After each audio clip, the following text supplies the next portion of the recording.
Hey guys, you can't see me because I'm really dark, but I'm just gonna click my face and brighten it.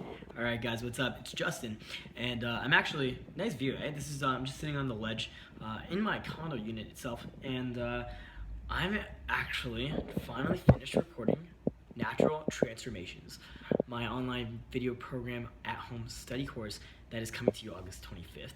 And essentially what this program allows you to do is learn game, become a natural, transform yourself into the guy who's really naturally charismatic and great with women without dealing with all that bullshit, the rejection and the pain and the annoying stuff. Okay, so that's really what I've done and created for you guys, is creating this platform where you guys can actually learn this stuff from. It's gonna be released on Udemy actually, so make sure you're subscribed to my YouTube channel, Let's Get Girls, and you check back here on the 25th of August and you will have the links to purchase this online video product. Anyway, it is my life's fucking work. 6 months of working every day creating this. It's finally coming to you guys. Very happy and excited. That being said, I'm working on it every day and I'm getting lots of questions that I haven't had a chance to answer. So I actually did this like Instagram type Q&A video where I asked some questions and now I'm gonna answer them. Okay, I've been asked some questions, so let's jump into things, okay? So first things first, let's see. How to overcome approach anxiety. So first of all, how to overcome approach anxiety. I have many videos of this topic on this channel. I want you to go back, dig through my channel, and there are topics on overcoming approach anxiety. So that is the first thing I will say. But if you do want to overcome approach anxiety, you have to go out every single day, take action every single fucking day, work towards overcoming approach anxiety, and that is how you'll overcome approach anxiety, okay? So it's just working on yourself every single day to overcome approach anxiety, which means going out, desensitizing yourself to social pressure, putting yourself in uncomfortable situations where you're forced out of your comfort zone to grow, and that is how you ideally, over time, will overcome approach anxiety. It is not something that happens overnight. It takes time, but it only gets easier and easier and easier and easier. But even funny enough, approach anxiety never actually goes away. It never goes away. It always comes back. But you just learn how to deal with it. So it's not even a big deal. Okay? So I hope that answers your question. I have videos where I go very deep in detail about overcoming approach anxiety. So I hope that does answer majority of your question. That is how you overcome approach anxiety. So we do have another question here. And it is,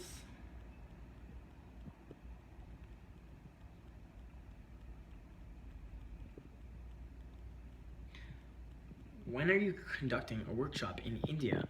So, you know, it's pretty funny because yes, my parents are Indian, I'm born in Canada, but a lot of my fan base is from India. So I actually am planning a trip to India, December of 2018. So more than a year from now, December 2018, that is when I am planning on going to India, okay?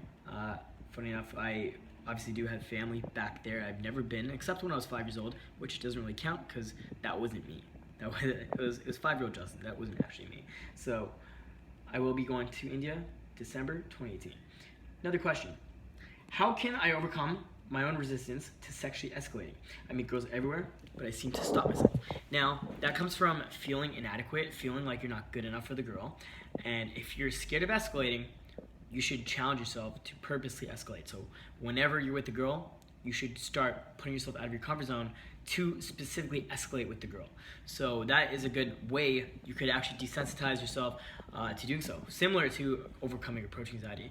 It's just something that you need practice on and need to kind of hammer. So you can have lots of girlfriends and chick friends and just never escalate on them, or you can have less female friends because you escalated on some of them and it got weird, but some of them you ended up sleeping with. So that is what I would recommend doing.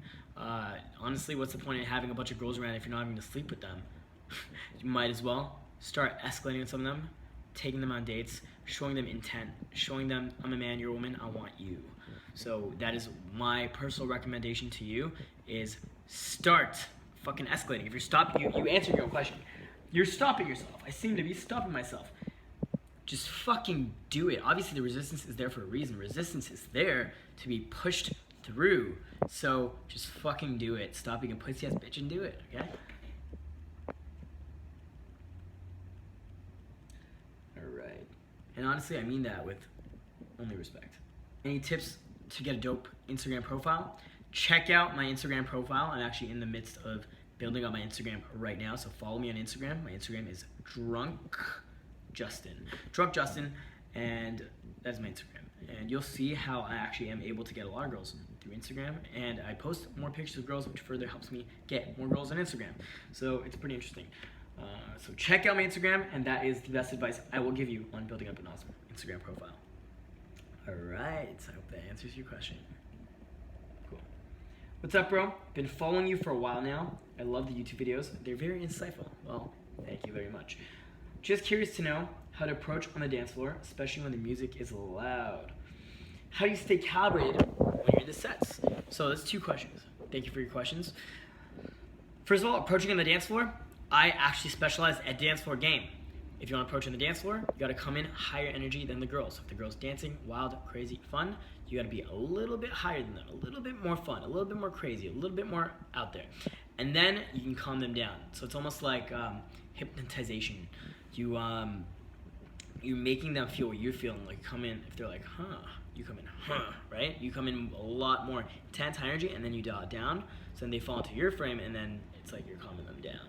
And then chat with them, flirt with them, vibe with them. You can literally just have a conversation on the dance floor. You can literally say, hey, what's up? Walk up to them, have a normal conversation, and as long as you talk loud, you have to talk above the music. But I will give you one special little secret that many of you guys don't know about. You have this thing on your ear. Look really closely, this little fucking thing. If you press it down and then talk into that, okay? And while it's pressed down, it actually drowns out the bass of the music. So if you yell into it, you won't hurt the girl's ear by yelling in her ear, and you'll be able to talk over the music. So you press this thing down, this little thing, and you yell into her ear. Whatever you want to talk to her, yell it into her ear. So you won't hurt her eardrums, but you'll be able to communicate very effectively with her. This also allows you to get a little bit physical with the girl. It's a really powerful little tool I use for talking and having a conversation on the dance floor. And then when they talk to me, I press my own ear and I lean in. So it allows me to get closer, get more intimate. All right, and then the second question, how do you stay calibrated when you're in the sets? So I actually can do whatever the fuck I want. I can act like an idiot. I can say stupid stuff and then still stay calibrated by using statements of empathy. This is one of my, I was telling my assistant today, this is like an ace in your back pocket. It is a secret tool that you should be using, and it is so fucking powerful. A statement of empathy. So let's say you walk up to a girl and you're like, oh my God, you're so fucking hot. And she's like, oh no, this is awkward, right? And all you have to say is, sorry, I didn't mean to be weird. I didn't mean to make you uncomfortable. You're using a statement of empathetic words to make her feel more comfortable. So you're taking the pressure off of her. So using a statement of empathy allows her to feel more comfortable, more normal, more safe, more trusted, and respected around you. So using this empathetic statement just allows the interaction to continue flowing. Instead of her freaking out and running away, you are able to just continue the conversation, keep it flowing, keep it going. Okay, so statements of empathy, so fucking powerful. Again, dig back through some of my content, and I have a lot of content talking about this. And actually, in my video program released on August 25th, I go into intense detail about how to use statements of empathy and how to actually get laid specifically using statements of empathy. Literally, like, my game is acting like a retard using statements of empathy. Okay? That's generally how my game is. Just acting like a fucking idiot, doing what I want, being a total dick, being a douchebag, and then just using incredible amounts of statement of empathy where it's just like, holy shit, why is this guy so apologetic? It's really funny. All right, so I hope that answers your question. Empathetic statements is how you stay calibrated. All right, I do have one last question. How do you get girls to give you head at the same time? Yeah, so this guy read one of my stories about how 2 girls were sucking my dick at the same time. Honestly, if the girls are comfortable, if they're friends, if they're sexually open, you just get it going. You just get the sexual vibe going.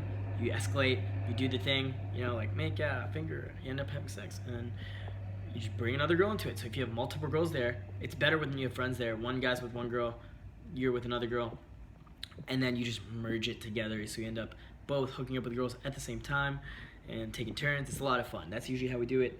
And it says, under your advanced question section, honestly, how do you bring it up and stuff at the party? Do you make it a contest or something, such as all-you-can-eat buffet this way? More so, I do bring it up, but more so I plant the seed. It's like, oh yeah, I love having orgies. Oh yeah, the other day we're having an orgy. Like, I literally tell, the same way I tell you guys this, I tell girls this. Fucking, like, I mentioned it to my sister, I mentioned it to my brother. Like, I just fucking, I'm an open book, okay? Simple as that, I'm an open book. No shame. And, because, I mean, if you're shameful about it, the girls will feel shameful about it. But if you're open and honest about it, everyone will be open and honest about it. So just talking about it is no big deal. And then that's kind of like planting the seed where like the girl's like, huh, why haven't I not why I've never had no orgies. This guy's experienced. So then later on, if you ask her like, hey, come party, like come to my condo for a bit. Like let's say we're at a club and I'm like, hey, after party at my condo. Now she's already thinking, oh, this guy has orgies, he's comfortable with his body and he's really cool and confident. You know what? If he escalates on me, I'm not going to be opposed to it. So when you do it, she's just flowing with her emotions, and then she's perfectly comfortable with you. It's something that just happens. It's kind of like the it just happened factor. It just happens. At the end of the night, it's like, wow, I can't believe that happened. So that's generally how we do it. It's like, I know I'm going to try for it. I don't know for sure if it's going to happen, but more than often, it happens. And for the girl, it's just like, oh, that was interesting. It was kind of a new experience. You know, so that's generally it. Anyway, guys, that concludes my Q&A video. So thank you for watching. Make sure you follow me on Instagram, Drunk Justin, okay? And I will talk to you guys soon. Just remember, Natural Transformations, August 25th, incredible life-changing video program will be released to you guys. So please like this video and subscribe, and I'll talk to you guys soon.